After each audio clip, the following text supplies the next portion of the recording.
In 2009, an elderly woman in Macedonia was spending a quiet evening at home when she heard a knock at her door. When she opened the door, she was met with a young man, looking desperate. He told her his mother was gravely ill, and he begged for money to pay for her treatment. Moved by his story, the woman invited him inside. But the man carried something strange, a folded newspaper he never let go of. Once he was inside, the act of kindness turned to horror. He reached into the folded newspaper and pulled out an axe. He struck, killing the woman before she even had the chance to scream. Afterwards, he scoured the home, searching every corner for gold jewelry, items he could sell quickly for cash. To him, her life had been worth nothing more than the price of his next fix. This was not an isolated act of violence. It was one of 4 murders committed by Viktor Karamarkov, a Macedonian serial killer who admitted he killed to feed his drug addiction. Each time, his method was the same: a knock at the door, a desperate story, and a hidden weapon waiting to be revealed. Here's the suit, and we're gonna open it. I wasn't going to open this because I don't want it to be real. I don't want it to be real. I ordered the suit. Someone had suggested to me that I go ahead and open it and allow him to wear it outside the house and create memories in the suit. That's what we're gonna do. We are gonna open it.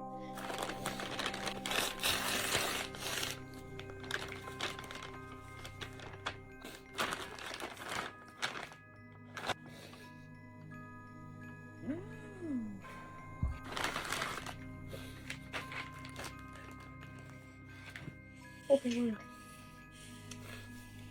You wanna help? Thank you.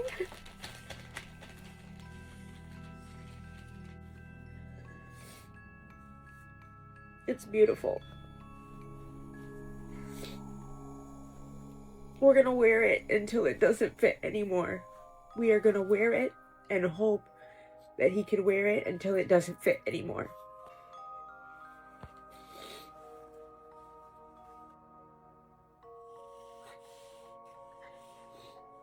This man, who is nicknamed Eunuch Maker, was just sentenced to life in prison with a minimum of 22 years after he was caught live streaming himself castrating people. He would then brand these people with EM for Eunuch Maker and either sell the body parts online or prepare them to be eaten, all while paid subscribers were watching live. The website, which is conveniently named Eunuch Maker, is ran by this man, 46-year-old Marius Gustafsson from London, England. The website, which was active from 2017 to 2021, had 22,000 paid subscribers and had earned Marius more than $377,000. One participant said that in 2020 he was strapped down to a bed and electrocuted while Marius branded EM into the back of his calf and then removed his private parts and prepared it in a bed of salad to eat, all while people watched live. The investigation led to an arrest of 10 people in total, of which they're serving between 4.5 and 12 years in prison.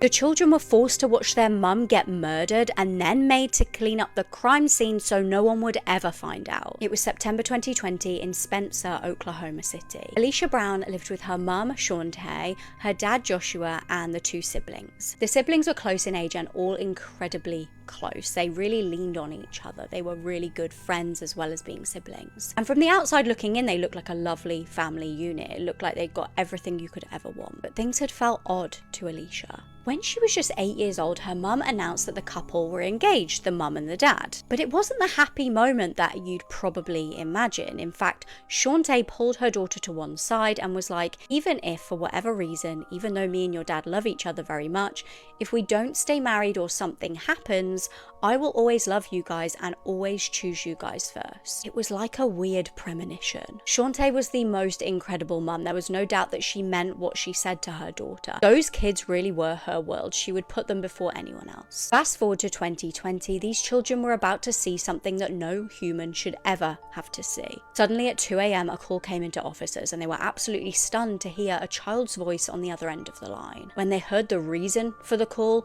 they raced over there as quick as they could. They opened the door and found a bloodbath. It was like nothing they'd ever seen before. Rugs covered in blood, holes in the walls, and Shauntay's lifeless body sprawled on the floor. You could tell instantly she'd been dead for hours. These poor kids had been sat in their house with their deceased mum. She was covered in bruises and cuts, consistent with a severe beating. And the story that the children told is like a real-life horror. They described in sickening detail watching their mum get beaten to death at the hands of their father. And as if that wasn't horrendous enough, he then ordered them to clean up the crime scene and said, "Don't you dare tell anybody what has happened." Thank God they were brave enough to make that call. Police seized a G from the crime scene that was, quote, caked with blood and hair, and also a flagpole he'd used to beat Shauntay to death. What enrages me about this case is he'd actually been known to be violent and a very volatile guy. Seems like nothing had been done about it, but in 2016 he allegedly went out, got drunk, got in a huge argument with two guys, went home, put a terrifying hockey mask on, went back to the guy's house and opened fire. I mean, thankfully nobody was actually injured in that incident, but honestly, that deserves serious charges, right? For the horrific beating death of Shauntay, the judge ordered him to serve 4 life sentences without the possibility of parole. Y'all, this real ghost photo is so creepy and I really don't know what to think about it. This person takes a selfie of herself in the bleachers at a football game. A couple is sitting on the bleacher in front of them. I'm sure you notice it immediately. A woman has some sort of spirit attached to her. There's absolutely nothing else abnormal in this photo besides this. But the spirit attached to this woman almost looks like it's wearing maybe a wedding dress and a veil with a crown of flowers. When you look closely at it, it almost looks like it has a skull for a face. And it looks like it has its arm wrapped around this woman. Now I brightened the image and played with the contrast a little so you can see it better. Whatever this is translucent. It almost looks like a mist, but you can clearly see the hair, the veil, the crown of flowers, and the illuminating hand sitting on the woman's shoulder. And the arm itself has like a shine to it. It almost looks like plastic, like a strange x-ray of something standing next to this woman. It really makes you wonder what this is and why it's attached to her. What do y'all think? Have you ever watched the ghost cams at the Willard Public Library? Supposedly the building is so haunted that they've set ghost cameras up to catch paranormal activity, and you can find it all streaming live on their website. This is something that has just recently been brought to my attention by the creator that I've tagged in my description, so of course, when I heard about this, I had to go see it for myself. And it's true, they actually have ghost cams on at all times. On their website, they also give you a history of the known apparition that has been reported there the most, and they call her the Gray Lady. They've even had police summoned there because of a security alarm that was triggered, and according to these officers, one of them went inside to investigate and the other watched from the parking lot. Well, the officer that was in the parking lot said that he saw the ghost of a woman with a shadowy figure beside her through the window of the building. So when his colleague emerged, he asked if he had seen them, but they found no trace of anyone inside. Here's another story from the library assistant that's posted on their website. It says, shortly after being hired, a library assistant bravely addressed the Gray Lady while walking alone on the adult services floor. She politely asked not to be frightened and suggested the ghost communicate in gentler ways. Moments later, the elevator doors opened unexpectedly, the call light illuminated despite no one being inside. The assistant approached cautiously, finding the elevator empty. She believed this encounter was the Gray Lady's response, welcoming her to the staff. I guess when the bathrooms were remodeled, the toilets started flushing on their own, so they had to call plumbers in, but there was no cause found. There was also a new projector that was installed that would move up and down by itself, so they called technicians in to investigate, but they couldn't figure it out either. They have this picture of the library founder's daughter hanging above the copier machine, and some people think that she could be the Gray Lady. A father took the lives of 5 of his children over the span of a decade. He got away with it for 26 years, and he has finally been found guilty for his crimes. His name is Paul Allen Perez, and back in 1989, he married a woman named Yolanda. He was 25, she was 17, and she says almost immediately the abuse began. Yolanda says that he repeatedly essayed her, stalked her, physically harmed her, and controlled everything that she did. And in 1990, they had their first baby named Brittany, and Yolanda says that was his new source of control over her. In 1992, they had had their second baby named Cato. She said at first that she took care of Cato until he was about a month and a half old and they moved, and she went back to work. That is when Paul started to be the main caretaker, and apparently he was very easily frustrated with Cato, even saying that only P words cry. When she gets home from work, Paul tells her that he had given Cato a bath and put him to bed, and so she wanted to go see her baby, and Paul stopped her and said, no, the baby's sleeping. Yolanda says she ends up waking up to this hitting noise, and that when she went to see Cato that he was no longer breathing and he was cold to the touch. She said she began CPR, an ambulance was called, and the doctors determined it was SIDS, which later we would realize is not right. Yolanda said there was no funeral, and her and Paul never spoke of baby Cato again. And after all of that, Yolanda, Paul, and their baby Brittany end up moving. While their environment changed, she said that Paul didn't. She frequently went to work with a black eye, a busted lip, and when prosecutors asked her, like, why didn't you just leave? She responded and said, how? She said Paul repeatedly held their daughter Brittany over her head, saying, I will take Brittany out if you try to leave or not listen to me. Well, in 1995, Yolanda realizes she's pregnant again, and so she has baby Micah, which we don't even have a photo for. Yolanda goes back to work, and Paul becomes the main caretaker. She also said that while she was at work, he would come and stalk her to make sure she wasn't talking to other men or doing anything bad. Yolanda says one day Paul was insistent that the whole family go to a liquor store, and when Yolanda turned around, she saw that baby Micah had bubbles coming out of their mouth. Yolanda says when she tried to clean the baby up that Paul told her not to, and that when they got home she knew something was wrong. She was terrified and he would not let her see the baby. Yolanda says he took baby Micah, put her in their bed, and then later came back out and said she was gone. She said when she started to scream that Paul put his hand over her mouth and said he would snap her neck. She said the next day Paul said he needed to leave and buy some cement.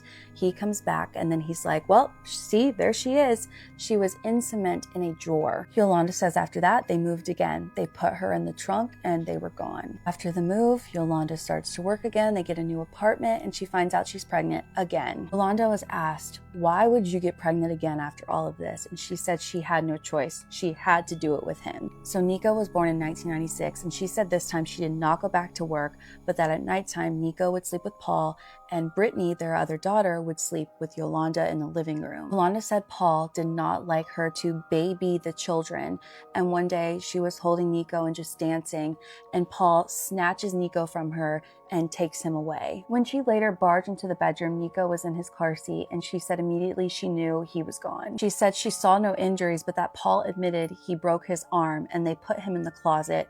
Shortly after that, they leave again. Paul ended up putting Nico in a metal cooler with a bunch of stuff in it to weigh it down, and threw it in a body of water. And Nico would later be how the police discovered any of this ever happened. In 1997, she has another baby, which is also named Nico. Yolanda said she saw discoloring on Nico's face and that Paul claimed it was a hickey. Next thing she knows, Paul is selling all of the baby's belongings and he shows her baby Nico in a bucket. Paul got rid of the remains and they have another baby, and this baby's name is also Cato. Cato also lost her life and she was disposed of. 3 of the baby's remains still to this day are missing. But in 2007, a man was out fishing and he found the metal cooler that Paul had put baby Nico into. And that would be the start of over a decade-long investigation into who Nico was and what happened to him. And I will do a whole part on the investigation. She had her torture and murder posted all over Snapchat. This was taken just moments before she was viciously killed. Honestly, it is unbelievable that 2 teenage girls are able to commit such heinous, barbarous acts. I'm True Crime Caitlin, and this is the murder of Angela Wrightston. Angela was a 39-year-old woman living in Hartlepool in 2014. She was a vulnerable woman. She suffered with alcohol addiction. Her partner had actually just passed after fighting his own alcohol addiction, and this only made Angela's dependency on alcohol skyrocket. She weighed only around about 6 stone, and along with her alcohol addiction, she suffered with her mental health. But she was really trying to turn her life around. In the past 2 years, she had contacted mental health services, she had contacted alcohol addiction services, and even sought out services from the ambulance and hospital, but it seemed like she received no proper support since 2011. When people are crying out for help, listen to them. Because of her vulnerability, Angela was a target of the local teenagers who would take advantage of her. They would force Angela to go in the shop to buy them alcohol and cigarettes, and if she tried to refuse, they would get really aggressive towards her. The teenagers would also use Angela's home as their drinking spot. And honestly, Angela would let them. She felt such loneliness that at least to her, these teenagers were a little bit of company for her. On the 8th of December 2014, 2 girls aged 13 and 14 went to Angela's flat demanding that she go in the shop to buy alcohol for them. Both of these girls were in the care system and were very troubled. The oldest one had been abusing drugs since she was 11 years old. By the time she was in secondary school, she was already abusing morphine, tramadol, iodine, and alcohol, all of which was supplied by her own mother. She grew up in an environment where she would witness drug abuse, alcohol abuse, and violence, and so she carried that with her in her own life. Only 2 months before this case takes place, she had actually been arrested after she had assaulted one of the care workers within their care home that she was living in. The other girl, although she was the younger of the two, was definitely the boss, the ringleader. She was the more aggressive and demanding one, and she was placed into foster care by her own mother, who couldn't control her. Angela would buy the alcohol for the 2 young girls, and they all returned back to her flat at around about 7 p.m, and this is when the prolonged attack and torture began on Angela.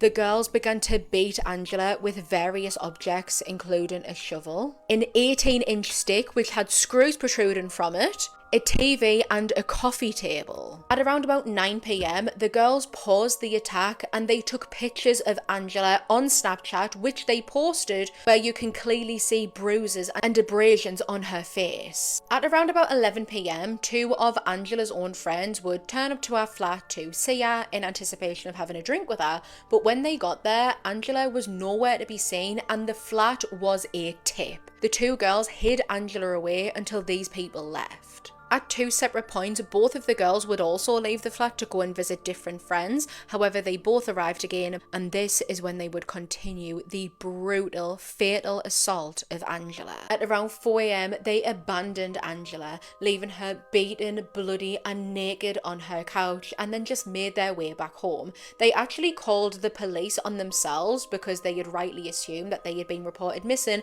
and got the police to give them a lift home. Giving them a lift home after they had just brutally beaten this vulnerable woman. The next day, now the 9th of December, around about 9:30 a.m, Angela's body would be discovered by her landlord. She had over 100 injuries and 80 of them were to her face. She was found to have gravel in her private areas and burn ash in her ears. That day, the older of the 2 girls was very keen in talking to one of the care workers, and she really wanted to talk about death and even brought up how long you would serve in prison for murder. The younger of the 2 girls appeared to be very nervous and shaky and anxious to her friends. At one point during the day, she would actually text one of them saying, quote, "I might be getting sent down." Cleveland police would launch a murder investigation, and quite quickly, both of these young girls were arrested. In July 2015, at Leeds Crown Court, both of the girls would deny killing Angela. The oldest of the 2 would plead guilty to manslaughter on the grounds of diminished responsibility. She tried to pin most of the blame on the other girl, stating that the other girl had forced her to knock Angela out. A witness would testify, stating that they were actually on the phone to one of the girls as the attack was taking place, and she heard the younger girl demanding that the older girl, quote,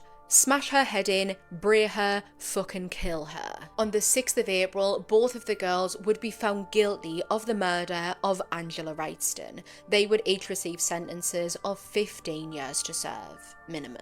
During their time in the youth prison, one of the girls has been repeatedly in trouble. She has been arrested for assaulting some of the staff there, assaulting some of the other prisoners or residents, and she has to be restrained often. In February 2021, the High Court deemed that both of the girls would receive lifelong anonymity, meaning that when they are released, we will never know their names. We will never know the identity of the two girls who tortured and murdered Angela Wrightston. The 4 men who were initially suspected and convicted of committing the 1991 Austin yogurt shop murders have officially been exonerated, 5 months after the long cold case was solved thanks to forensic evidence. In 1991, 4 young girls, Jennifer and Sarah Harbison, Eliza Thomas, and Amy Ayers, were attacked and murdered in a yogurt shop in Austin, Texas. After all 4 girls were shot in the head, the building was set on fire before the killer or killers fled the scene, getting rid of a lot of the evidence. Despite some of the evidence surviving and several leads being followed over the years, the case went cold. But then, in 1999, 4 young men were arrested in connection with the murders. Michael Scott, Robert Springsteen, Maurice Pierce, and Forrest Wellborn, who were teenagers at the time of the murders, were arrested and charged with the quadruple homicide. After they were arrested, both Scott and Springsteen ended up confessing, but they later recanted their confessions and claimed they were coerced. Now, no evidence linked the men to the crime scene, but prosecutors went forward with charges against them. Maurice Pierce was in jail for 3 years before the charges against him were dismissed. Forrest Wellborn was charged but never went to trial. But Michael Scott and Robert Springsteen did go to trial, despite them recanting their confessions and no evidence. And they were eventually convicted of capital murder. Their cases were later overturned due to constitutional errors, and before they could be retried, prosecutors said DNA analysis pointed to another person.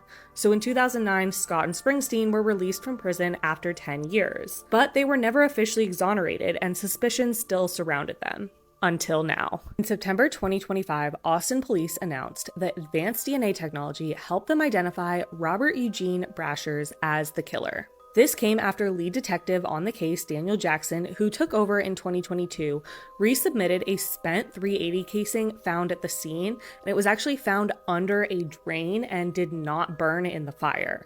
So he resubmitted this for new testing in the National Integrated Ballistic Information Network, which is basically like CODIS for shell casings. And in July 2025, there was a hit. The same gun had been used in an unsolved murder in Kentucky.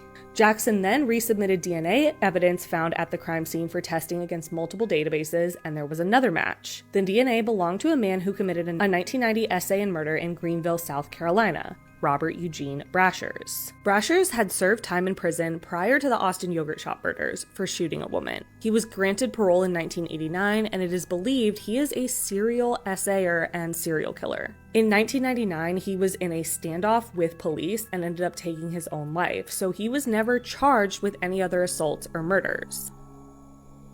But his DNA linked him back to the Austin yogurt shop murders, and after this initial link, DNA from under Amy Ayers' fingernails was tested against his profile and also came back as a match. In September, Austin PD officially announced that he was the person who killed Jennifer, Sarah, Eliza, and Amy. Unfortunately, since he is no longer alive, he will never face justice. Now the 4 men who always carried suspicion around their potential involvement have been exonerated. On February 19th, 2026, Judge Dana Blasey officially exonerated the 4 men who were previously charged. Judge said, quote, "No ruling can restore the time taken from you.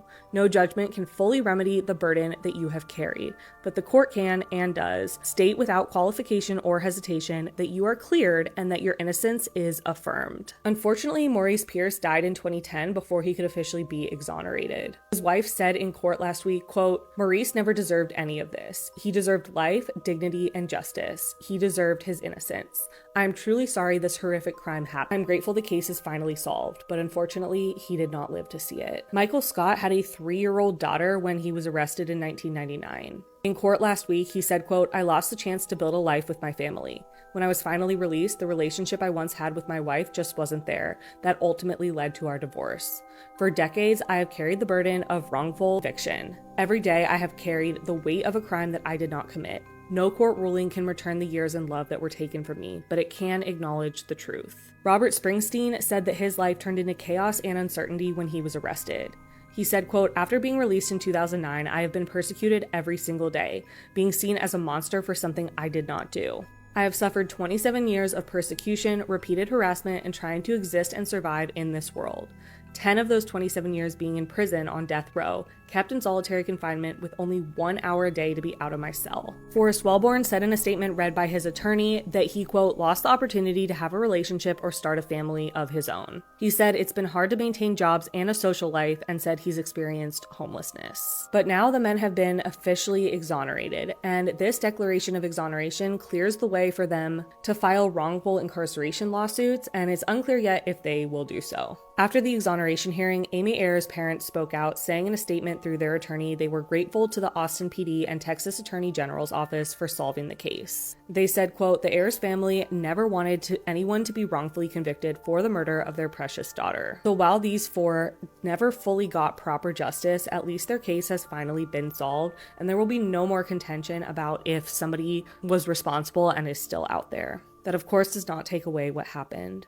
Rest in peace, Amy, Eliza, Jennifer, and Sarah. We're going to be talking about the very recent murders of Monique and Spencer Tepe on December 30th, 2025, very recently. At 8:58 a.m., the first of several 911 calls was placed, and it was placed by Spencer's boss. I would like to ask for a wellness check on an individual at their home. Well, I'm currently in the state of Florida. I'm on vacation, but this individual, Spencer, works with me, and he did not show up to work this morning, and we cannot get a hold of him or his family. He didn't show up to work? Correct. So His you're 2 in kids in the Florida. home. Sometimes people just don't show up to work. I mean, maybe he's sick, I don't know. Now, clearly, that dispatcher, they did not think anything serious was going on, that anything serious could be going on, which is really frustrating. And yeah, to some degree, people are late for work, people don't show up, people ditch the day. But this was so different. I mean, Spencer is a dentist. He has a very serious job, and he's known for being very reliable. And at the end of the day, it doesn't really matter any of the details. They called because they were concerned, and it is her job to make sure that they get help, not to make a judgment call or to sound so judgmental over the phone. It's really frustrating. Despite being brushed off by the initial dispatcher, Dr. Val Rose, his boss, really pushed for them to go ahead and send someone out to Spencer's house for a welfare check anyway. And listen to how crazy this is, though. Columbus PD sent an officer out to perform a welfare check, but he went to the wrong house. At 9:22 a.m., an officer attempted to perform a welfare check at 1417 Summit Street in Columbus, but Spencer and Monique lived 2 blocks away at 1411 North 4th Street. And I have no idea where this communication happened, but regardless of whose fault, the bottom line is that nobody actually went to the Tepe's house. Some of the concerned people ended up going to the Tepe's house themselves to see what was going on. And when they arrived, another 911 call was placed. Okay, 1411? 1411, yep. Okay, what's the emergency there, police or medical? Maybe both, I guess. I don't know. I'm kind of It doing looks the like we wellness. had a call out there. They knocked on the front door and back door multiple times, and there was no answer. Yeah, no answer. I can hear kids inside, and I swear I think I heard one yell. Were you out there when the police was out there? I wasn't. I just got here about 5 minutes ago. Okay, all right, well, we'll send them back out to you. However, before police got there, an absolutely horrific discovery was made. At 10:03 a.m., so only 5 minutes after that last call, Spencer and Monique's friend called 911 to report that there was a body in the house. 911, what's the location of your emergency? 1411 North 4th. Okay, 1411 North 4th. We've got several calls on that. What's changed since the last person I talked to? There's a body. There's a body inside? Yeah.